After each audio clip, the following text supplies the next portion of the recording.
The very word secrecy is repugnant in a free and open society, and we are, as a people, inherently and historically opposed to secret societies, to secret oaths, and to secret proceedings. We decided long ago that the dangers of excessive and unwarranted concealment of pertinent facts far outweighed the dangers which are cited to justify it. Even today, there is little value in opposing the threat of a closed society by imitating its arbitrary restrictions. Even today, there is little value in ensuring the survival of our nation if our traditions do not survive with it.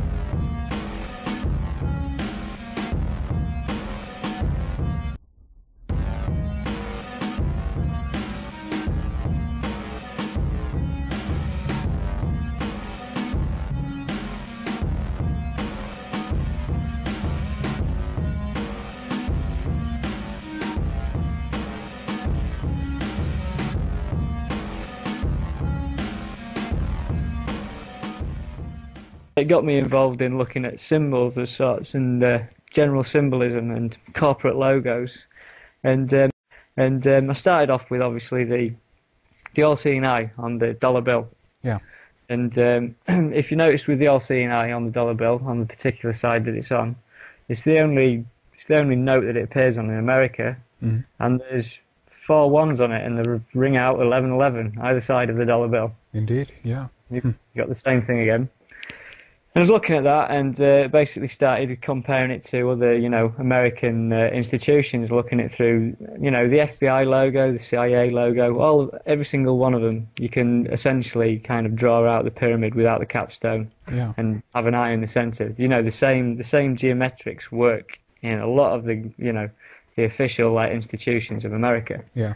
And I wanted to get to the source of where this was, and everyone, generally a misinterpretation is that America was the foundation of all of this. In 1776, and for a while I thought America was the start of all of this New World Order stuff. I didn't think any further than that. My consciousness wouldn't allow it. Yeah. But eventually, came to me, Britain. Obviously, the British founded America. Yeah. On in a Western kind of empire sense, but looked at the British coat of arms, and if you pick up the British coat of arms, again you'll notice that you've got a pyramid, and where the all-seeing eye is, you've got a crown. It's the same thing. You can draw the same geometrics over it, and you've got smack bang the same symbols coming at you. So I was like, right, well, what's going on here then? This is obviously a lot more, ingrained in human civilization, more than I thought, anyhow. Indeed. Which point you then start moving to the famous corporate symbols of McDonald's and Schweppes and Starbucks, these amazing, corporations that you'll find them in all the symbolic places of the world. Like when I've been to Rome, you've got a McDonald's opposite the Pantheon and the Egyptian obelisk. And then if you go to the Sphinx in Cairo, and you've got a KFC and you've got a McDonald's right outside the entranceway. And, literally everywhere you go, you can no doubt find one of these kind of food venues or whatever, right next to some of these symbolic structures. Yeah. And so, for instance, explain the McDonald's logo. You got 9 letters in the word McDonald's, and I decided to split that up into pyramid numerology. So you've got 1, 2, 3, 2, 1. Split the word up. Do you know what I mean? Into a step kind of structure. And I think you have this on your blog, isn't that right? So people that are tuning in can take a look at that. You can take a look at it on my blog, but basically, to spell it out, basically you can form a pyramid-like word out of it, in which the cornerstones and the top part of the pyramid minus the capstone spell the word Mason. Yeah. And essentially what the pyramid is showing is that the 2 arches of Freemasonry, or the golden arches, or whatever you want to call them, emanate from the centre of the pyramid and preside all the way onto the outside of the pyramid. So essentially you've got this event that seems to preside over the pyramid. And then same thing goes with the Schweppes logo. I mean, I had a real good 11/11 moment with this, because it happened in a glass of Schweppes tonic water when the ice cubes started ringing at me. Right. And I thought that was pretty mental, but it was insinuating something was happening. Nice. And I looked on the bottle, and the year 1783, obviously on the all-seeing eye, and the date 1776. Mm-hmm. I was like, we're a bit close, we're a bit too close for comfort here. We're in the period of the Enlightenment, is what they call it. Yeah. And look at their logo, and it doesn't even take any deciphering, this one. There's a pyramid with an angel on top, with a McDonald's-style M presiding over the pyramid.